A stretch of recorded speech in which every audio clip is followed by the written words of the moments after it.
Bueno, ahora sí vamos a ver cómo se clasifican las centrales de acumulación. Primeramente, centrales de alta tensión. Son aquellas centrales que tienen un valor de salto hidráulico mayor a 200 metros aproximadamente. Los caudales desalojados a través de estas centrales son pequeños, de solo 20 metros cúbicos por segundo por máquina. El lugar de emplazamiento suele ser en zonas de alta montaña, debido a que aprovechan el agua de torrentes que desembocan en lagos naturales. Estas centrales solo emplean turbinas Pelton y turbinas Francis, las cuales reciben el agua mediante acueductos de extensa longitud. Centrales de media presión. Sus saltos hidráulicos que forman estas centrales poseen entre 200 y 20 metros. Sus caudales son de 200 metros cúbicos por segundo por máquina. Y en estas centrales se utilizan turbinas empleadas tipo Francis y Kaplan. En el acceso de los saltos de mayor altura puede que sean utilizadas turbinas Pelton. Centrales de baja presión. Las centrales que poseen saltos hidráulicos inferiores a 20 metros y sus caudales son de 300 metros cúbicos por segundo, debido a que las alturas y los caudales deben utilizarse turbinas Francis y Kaplan. Los componentes de estas centrales eléctricas se subdividen en las centrales hidroeléctricas, que son compuestas por todo tipo de obras, equipamientos, etcétera, que tienen como función almacenar y encaminar el agua para lograr una acción mecánica. Suele denominarse presa y tiene un embalse que engloba los siguientes elementos, que son alivaderos, tomas, depósitos de agua, canales, túneles, galerías, tuberías forzadas y chimeneas de equilibrio. Y un segundo grupo que está compuesto por los edificios, equipos, sistemas, etcétera, cuya misión es la obtención de energía eléctrica luego de las necesarias transformaciones de la energía. En la construcción de las centrales hidroeléctricas se tienen en cuenta las características del emplazamiento y de los resultados que requieren obtenerse, y luego se efectúa una combinación de los componentes nombrados. Nivel y cota. Se denomina nivel a la horizontalidad de la superficie de un terreno o la que logra la superficie libre de líquidos. También se define como nivel a la altitud de aquellas superficies o de punto cualquiera respecto a otro u otros puntos de referencia. Por cota se entiende el valor de la altura de una superficie o punto respecto al nivel del mar. Caudal y aforo. Recibe el nombre caudal a la cantidad de líquido expresada en metros cúbicos o en litros. Cuando el caudal es un orificio se denomina gasto. El método más sencillo para confeccionar un aforo se efectúa mediante la división de la capacidad de un recipiente por el tiempo que tarda en llenarse. El cronometrado del tiempo en que los flotadores tardan en recorrer una distancia determinada y los vertederos de fragmentos conocidos son algunos de los elementos que permiten la obtención de las medidas complejas. Los tubos Venturi o de Tito o los molinetes Wolfman son algunos de los aparatos que se utilizan para determinar los caudales. Aquí se ven algunas imágenes. Representación gráfica de la ley de continuidad. Ahí se ve. Cargas y pérdida de carga. El principio básico de la hidrostática expone que la presión en un punto de un líquido en reposo ejercida sobre el propio líquido es igual al peso de una columna de líquido de base, la unidad y la altura de la distancia desde el punto de la superficie libre. Se entiende por densidad o masa específica a la masa de un cuerpo retenida en la unidad de volumen del mismo. Se representa mediante la letra griega ρ, que es igual a m sobre v, donde m es la masa del cuerpo y v es el volumen. Se recuerda que el peso del cuerpo en newtons es igual a la masa del cuerpo por la gravedad. Aquí se dan como más subíndices, que puede ser h, que es la altura, p es la potencia, y de ahí pasamos a uno que se llama teorema de Torricelli.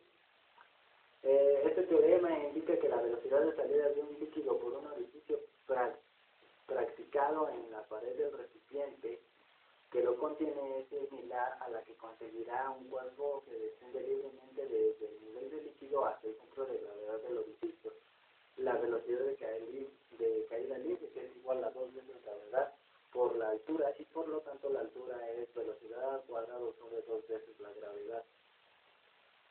el teorema de Bernoulli. Este teorema enuncia que para un líquido en movimiento, bajo la acción de la gravedad, la sumatoria de las alturas cinéticas, piezométricas y geométricas es constante n en cualquier punto de conducción. Ese valor obtenido se denomina altura o carga, punto de carga o carga sencillamente. Entonces sabemos que la altura es igual a velocidad al cuadrado sobre 2 veces la gravedad y la altura piezométrica es igual o es proporcional a la presión ejercida en una columna sobre un punto dado.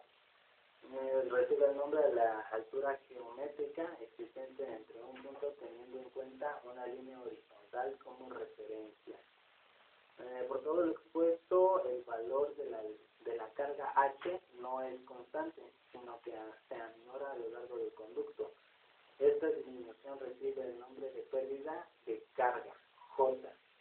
Entonces tenemos una ecuación que es la del teorema de Bernoulli, que es velocidad del objeto A al cuadrado sobre 2 veces la gravedad más la presión ejercida en el cuerpo A sobre ρ multiplicada por la gravedad más zeta, que es la altura geométrica desde un punto n, que está igualada a la velocidad de un cuerpo B al cuadrado sobre 2 veces la gravedad más la presión del objeto B sobre ρ multiplicado por la gravedad más zeta B, que igual es la altura geométrica del cuerpo más JAB, que es la pérdida de la carga. De ahí saltamos a uno que es el salto del agua, que se puede clasificar en salto bruto o salto real o salto total, que se expresa con la letra H y representa la diferencia entre el nivel de la superficie del agua retenida y el nivel en apariencia uniforme de la corriente del agua, que se establece una vez que la misma haya transitado las conducciones que salvan el salto de agua. Hay otro que se llama salto útil, que también se le representa con la letra H, y este salto surge de restarle el valor absoluto, el valor del salto bruto, las pérdidas de la carga o altura J que surgen en la totalidad del trayecto. De ahí pasamos a uno que se llama embalse. Surge de acumular las aguas que afluyen del territorio sobre el cual está asentado, identificando como una cuenca vertiente. El propósito es encauzar las aguas para un correcto empleo de las mismas, teniendo en cuenta los requerimientos de instalación. Una explotación de almacenaje, reserva o regulación es aquella que está provista de un gran embalse. Un embalse es capaz de acumular el agua durante lapsos pluviométricos propicios. Tiene la capacidad de cubrir las demandas de energía en épocas de escasas lluvias. Capacidad útil. Recibe el nombre de capacidad útil la capacidad de agua envasada que supera el ingreso de agua hacia la central. El volumen de agua disponible para cubrir la demanda de la instalación a la cual pertenece el embalse. Capacidad total. La capacidad total es la capacidad útil y la no utilizable. La capacidad de un embalse se expresa en metros cúbicos o hectómetros cúbicos. El correcto mantenimiento de los embalses requiere una inspección constante con el propósito de retirar los cuerpos extraños, corroborar la existencia de descubrimientos de terreno, inspeccionar los acarreos de fondo, localizar las salidas de burbujas de gas metano. El aprovechamiento hidroeléctrico implica la explotación de aguas envasadas para la obtención de energía eléctrica. Ahora vamos a ver las presas. Una presa es una estructura cuya función es servir de barrera impidiendo el curso del agua por sus cauces normales. La construcción de una presa sobre el cauce de un río o transversalmente a este origina un estancamiento de agua y consecuentemente la creación de un salto de agua. La creación de un salto, cuanto mayor sea la altura de este, superiores serán las potencias logradas en la central nutrida por dicho salto. La construcción de un depósito con el fin de almacenar y controlar el empleo del agua. Dice, algunas de las aplicaciones de estas barreras son la provisión de agua a poblaciones, riesgos, control y distribución de caudales, etc. Otra función importante es la producción de energía eléctrica.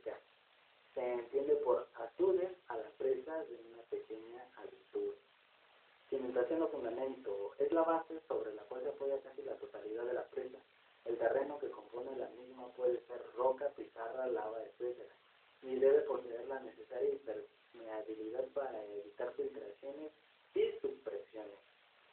Coronamiento. En la zona más elevada de la obra es la zona más elevada de la obra y está construida por los caminos abordables para las personas y vehículos de la presa. Funciona como un asentamiento entre las diferentes maquinarias. Puede que la coronación de una presa no termina sobre las laderas de un río en el que se funda, sino que se encuentra a una cota superior respecto a la horizontalidad del terreno, con el objetivo de lograr el salto de embalse, deseando la contención del agua hasta que la contención del agua se alcanza mediante la construcción de diques. Parámetros. Se denominan así a las superficies de la presa. Los parámetros de aguas arriba o dorso son aquellas superficies que sufren la corriente y la presión del agua. Por el contrario, el parámetro de aguas bajo o dorso es la superficie opuesta de aguas hacia arriba. En el siguiente video vamos a ver cómo se